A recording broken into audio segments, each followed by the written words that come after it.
Indo প্যাসিফিকের নীল জলরাশিতে হঠাৎই বিপত্তি। মার্কিন নৌবাহিনীর শক্তিশালী রণতরী ইউএসএস হিগিন্সে ভয়াবহ অগ্নিকাণ্ডের ঘটনায় এখন বিশ্বজুড়ে তোলপাড় চলছে।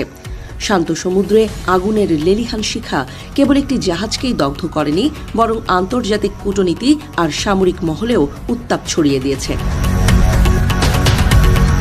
ঘটনাটি ঠিক কোথায় এবং কিভাবে ঘটেছে তা নিয়ে মার্কিন নৌবাহিনীর পক্ষ থেকে এখনও ধোঁয়াশা বজায় রাখা হয়েছে। তবে পেন্টাগন সূত্রে খবর, এই অগ্নিকাণ্ডে রণতরীটির বৈদ্যুতিক ব্যবস্থা এবং ইঞ্জিন বা প্রপালশন সিস্টেমের ব্যাপক ক্ষয়ক্ষতি হয়েছে। যুদ্ধের ময়দানে অজেয় বলে পরিচিত এই ডেস্ট্রয়ারটি এখন অনেকটাই পঙ্গু হয়ে পড়েছে। রহস্যের দানা বেঁধেছে, কারণ ঠিক এই সময়েই মধ্যপ্রাচ্যে ইরানকে কেন্দ্র করে চরম উত্তেজনা বিরাজ করছে। মার্কিন নৌবাহিনীর এমন একটি গুরুত্বপূর্ণ যুদ্ধজাহাজে আগুনের খবর আসতেই নেট দুনিয়ায় জল্পনার ঝড় উঠেছে। অনেকেই প্রশ্ন তুলছেন, এটা কি সির্ফ দুর্ঘটনা, নাকি এর পেছনে লুকিয়ে আছে অন্য কোনো শক্তির হাত?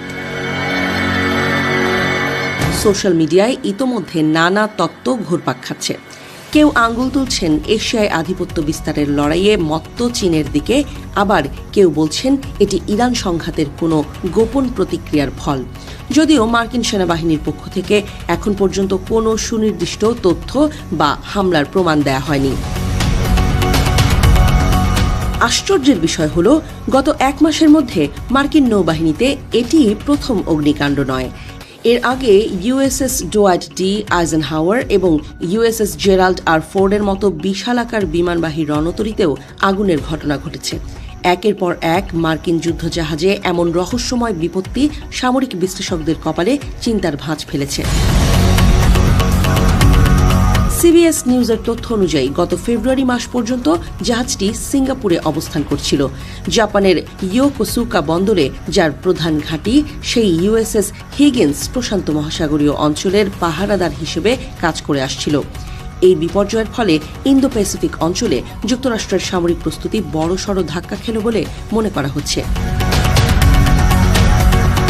নৌসেনা কর্নেল উইলিয়াম আর হিগিন্সের নামে নামকরণ করা এই যুদ্ধজাহাজটি 1999 সাল থেকে যুক্তরাষ্ট্রের শক্তির অন্যতম প্রতীক।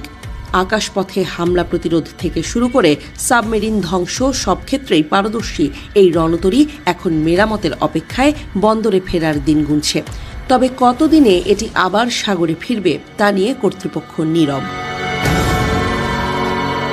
পেন্টাগনের কাছে এই অগ্নিকাণ্ড নিয়ে জানতে চাওয়া হলে তারা বিষয়টি ইন্দো প্যাসিফিক কমান্ডের ওপর ছেড়ে দিয়েছে। কিন্তু রহস্যজনকভাবে সেখান থেকে এখনও কোনো আনুষ্ঠানিক বিবৃতি আসেনি।